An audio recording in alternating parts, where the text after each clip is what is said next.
हैं, ठाकुर जी तो हमारे भाई हैं, हम तो उनको हर महीने राखी, हर रक्षाबंधन पर राखी पहनाते हैं।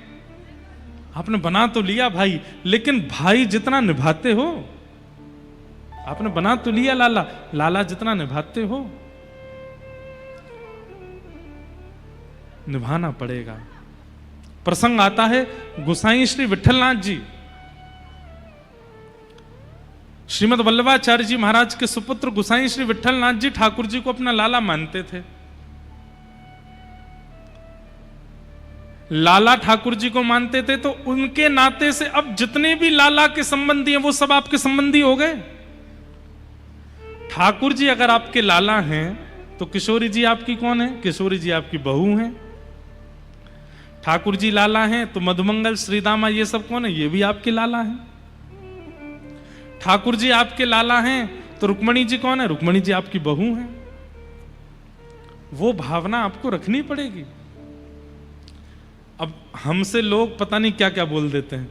कई लोग हमको गुरु जी बोलते हैं, कई लोग हमको महाराज जी बोलते हैं। एक कथा में एक व्यक्ति हमको जीजा जी बोल रहा था। मैंने कि जीजा क्यों बोली भैया तेने? बोले मैं किशोरी जी को अपनी बहन मानता हूं, तो ठाकुर जी उनके घरवारे हैं, और ठाकुर जी के आप सखा हो, तो ठाकुर जी हमारे जीजा जी, और जीजा जी के सखा भी जीजा जी, इसलिए जीजा जी। अभी एक नया सुनो, एक व्यक्ति अभी हमको नाथ द्वार में मिला। अभी मैं नाथ द्वारा गया था यहां आने से एक दिन पहले, तो निकल रहा था, तो जो लोग पहचानते जाते कुछ बोलते रहते, तो एक बालक बोला नाना जी रुको। मैंने कहा अरे कौन सा देवता आयो मेरो? नाना जी नाना जी का मतलब क्या हुआ? मेरी बेटी का बेटा। मैंने सुन गाड़ी रोको, गाड़ी इधर आओ भाई। मैं तेने मुझे नाना जी कैसे बोलो? बोले मेरी माता जी आपको अपना पिता मानती हैं। जब से वो आपकी कथा सुनी है तो वो कहती हैं कि इन्होंने ही मुझे सब कुछ सिखाया। इनकी कथा सुन के ही मैं जीवन क्या है वो जान पाई हूं। और सब कुछ बताने वाला, जीवन में राह दिखाने वाला या तो गुरु होता है या पिता होता है। अब मेरी माताजी ऑलरेडी दीक्षा पहले ले चुकी हैं, तो गुरु तो उनके हैं, लेकिन आप भी उनको सिखाते हो, इसलिए वो आपको पिता मानती हैं। और वो आपको पिता मानती हैं तो मेरे तो आप नाना जी हुए ना। मैंने कहा जय हो भाई, तेरा धन्य भाग। मैंने कि सुन अब एक बात और सुन जा। बोले क्या? मैंने अब ठाकुर जी भी तुम्हारे नाना जी हैं, नाना जी के सखा भी नाना जी हुए। तो अब जब जब ठाकुर जी को प्रणाम करो तो यही कहना नाना जी की जय हो। वृंदावन जाओ तो यही कहना कहां जा रहे हैं? वो नाना जी से मिलने जा रहे हैं। संबंध बनाना बहुत सरल होता है, और आजकल तो एक ट्रेंड बना है संबंध बनाना। ठाकुर जी को गोद में लिए घूम रहे हैं, कोई उनको मीरा की तरह प्रियतम मान रही है, कोई उनको यशोदा की तरह लाला मान रही है, कोई उनको दाऊ दादा की तरह भाई मान रहा है। बनाना बहुत सरल है, पर अगर नहीं निभाया ठाकुर जी नाराज हो जाएंगे। गोसाई श्री विठलनाथ जी आपके 7 पुत्र थे। कितने पुत्र? 7। एक दिन आपने मंदिर जाते हुए एक चूड़ी पहनाने वाली को देखा, उससे कह दिया मेरी 7 बहुएं हैं, घर पे जाके उनको चूड़ी पहना दो और उसका जो भी वेतन हो हमसे ले लेना। मेहतरानी वो चूड़ी पहनाने वाली गई घर पे, और उसने जब 7 बहुओं को चूड़ी पहना दी तो 8वां हाथ आया किशोरी जी का। छोटे छोटे हाथ किशोरी जी ने अपने हाथ आगे किए। अब वो चूड़ी पहनाने वाली बोली मेरे को तो 7 की आज्ञा, लेकिन इतनी सुंदर, इतनी सुकुमारी और नेक्सी सी लाली हाथ आगे कर रही है। रुका नहीं गया, उसने पहना दिए और जाकर के गोसाई विठलनाथ जी से कहा मैंने आपकी 8 बहुओं को चूड़ी पहना दी। गोसाई जी विठलनाथ जी बोले 8 नहीं 7 बहू हैं हमारी। बोले 7 हैं, पर मैंने तो 8 को पहना ही है। 7 तो बड़ी बड़ी आई थी, 8 भी छोटी सी आई थी। गोसाई जी बोले देखो तुमको पैसा ज्यादा चाहिए तो तुम हमसे मांग लो, लेकिन ये झूठ मत बोलो। 8वां कोई है ही नहीं। हमारे घर में केवल 7 महिलाएं हैं और वो 7 पुत्रों की पत्नी हैं। 8वीं कौन सी आ गई? बोले आपको नहीं पैसा देना तो मना कर दीजिए, लेकिन मैंने चूड़ी 8 को पहनाई। जब गोसाई जी ने पैसे नहीं दिए 8वें हाथ के, तो रात्रि में स्वप्न में किशोरी जी आई और रोने लगी। किशोरी जी को रोता देख गोसाई जी बोले, हे प्रिया जी, हे श्यामाजू, आप क्यों रो रही हो?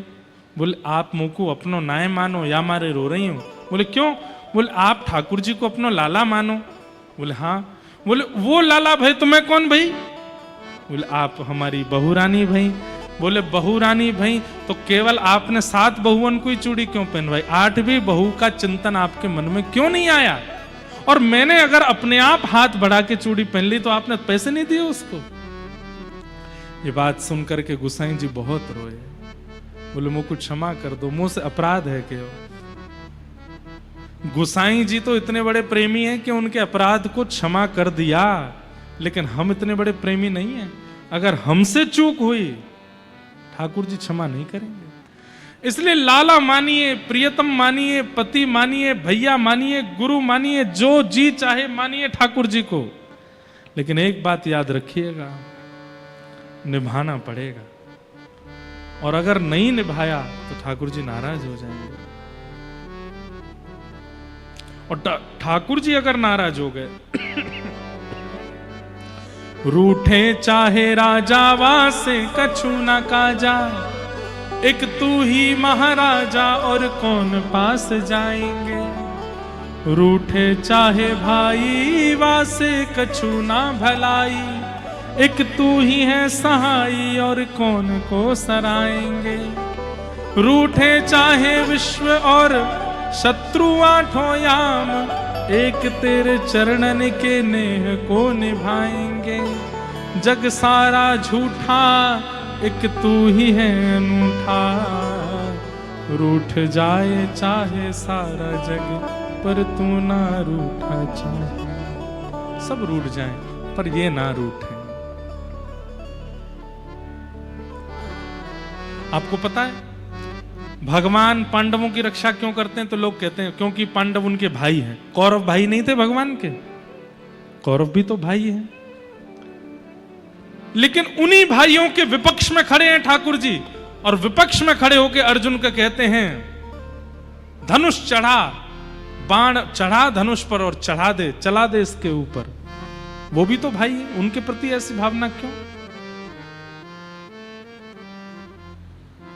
उनके प्रति ऐसी भावना क्यों? क्योंकि रूठ गए ठाकुर जी। रूठे हुए यदुवंशियों को भी स्वीकार नहीं किया ठाकुर जी ने। भगवान जिनका नाम ही है पतित पावन, क्या नाम है? पतित पावन का मतलब क्या है? क्या चाहे जितना बड़ा ब्राह्मण आपको श्राप दे दे, उस श्राप को दूर करने की सामर्थ्य ठाकुर जी में है। उस श्राप को दूर करने की सामर्थ्य ठाकुर जी में है। क्या भगवान यदुवंशियों पर लगे हुए श्राप को मिटा नहीं सकते थे? यदुवंशियों को श्राप लगा कि आपस में लड़ झगड़ के पूरा यदुवंश खत्म हो जाएगा। भगवान चाहते तो उन यदुवंशियों को भी श्राप मुक्त कर सकते थे, लेकिन क्यों नहीं किया? क्योंकि रूठ गए यदुवंशियों से। क्यों रूठ गए?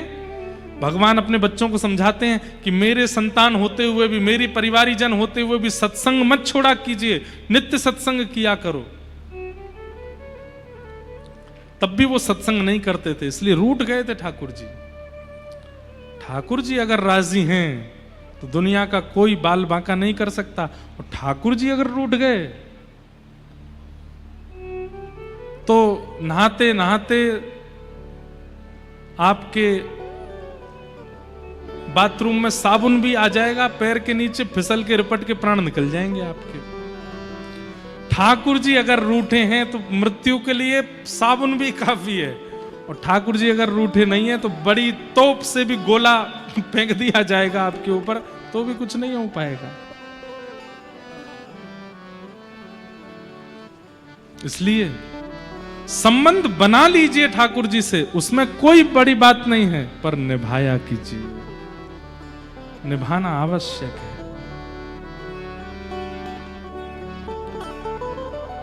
श्याम प्यारे से जिसका संबंध है, श्याम प्यारे से जिसका संबंध है, श्याम प्यारे से जिसका संबंध है,